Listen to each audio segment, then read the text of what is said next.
then neither do I condemn you, Jesus declared. Go now and leave your life of sin.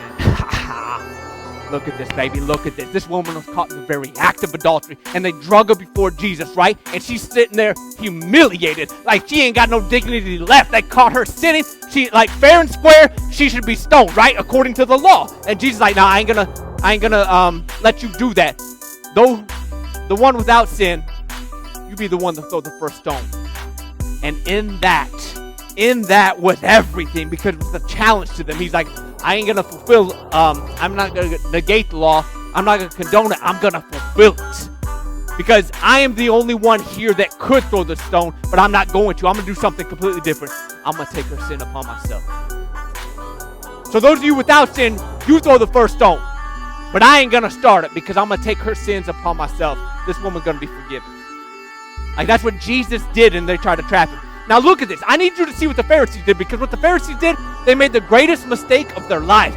Why did they do it? Because they had too much dignity within them. They had too much pride. They cared what other people thought. They were in the crowd. They cared what their brothers might be whispering or what they might be thinking if they did something different than what they did. What they do, they backed away.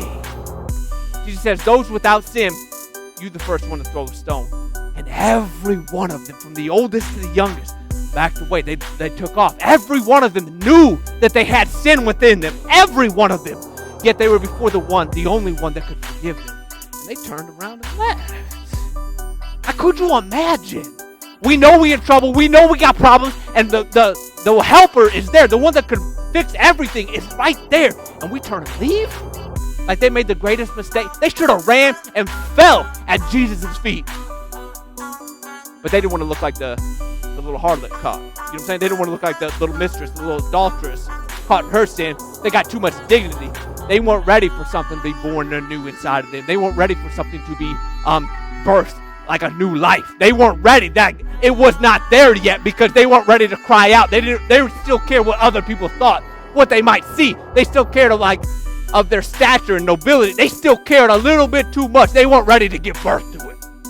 But I'm telling you, when you're ready, all dignity gone, baby. All of it. That woman standing there, she didn't have none left. All she could do is rely on Jesus' grace, on his mercy. She couldn't turn and run away because she knew she was caught. She knew she had it. And yet Jesus comes and said, woman, you still here? You ain't left? Go and sin no more. Go and leave your life of sin. I don't condemn you either. Why? Because I'm going to take it upon myself. You don't understand it now, young lady, but leave that life of sin, because I'm going to take it upon myself.